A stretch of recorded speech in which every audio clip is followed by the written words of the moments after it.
उत्तराखंड में मदरसा बोर्ड समाप्त। Uniform civil code यानी यूसीसी लागू करने के बाद अब उत्तराखंड ने शिक्षा के क्षेत्र में एक और बड़ा और ऐतिहासिक फैसला लेकर राष्ट्रीय स्तर पर चर्चा बटोरी है। मुख्यमंत्री पुष्कर सिंह धामी के नेतृत्व में उत्तराखंड देश का पहला राज्य बन गया है जिसने मदरसा बोर्ड को समाप्त कर सभी अल्पसंख्यक शिक्षण संस्थानों को मुख्य धारा की शिक्षा व्यवस्था से जोड़ने का निर्णय लागू किया है।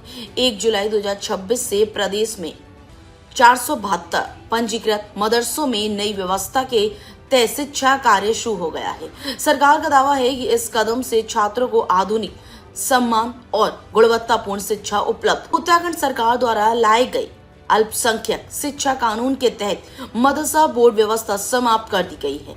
इसके स्थान पर नई व्यवस्था के अंतर्गत सभी मदरसों को Uttarakhand board of school education के दिशा निर्देशों के अनुरूप संचालित किया जाएगा।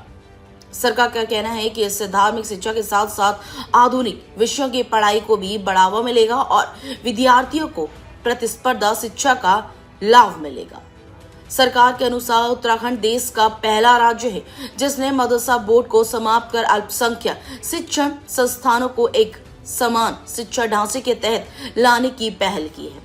इस फैसले के तहत मदरसों सहित अन्य अल्पसंख्यक संस्थानों को भी नई मान्यता प्रक्रिया और राज्य शिक्षा बोर्ड की व्यवस्था से जोड़ा गया है। मुख्यमंत्री पुष्कर सिंह धामी सरकार इस निर्णय को one state one education vision एक की दिशा में महत्वपूर्ण कदम बता रही है। सरकार का दावा है कि यह फैसला किसी तुष्टीकरण की राजनीति नहीं बल्कि शिक्षा सुधार और विकास की सोच पर आधारित है। वहीं इस निर्णय पर राष्ट्रीय स्तर पर बहस भी तेज हो गई है और इसे शिक्षा क्षेत्र में बड़े बदलाव के रूप में देखा जा रहा है। इसी के बाद अब मदरसा बोर्ड समाप्त करने का फैसला उत्तराखंड को एक बार फिर राष्ट्रीय विमर्श के केंद्र में ले आया है।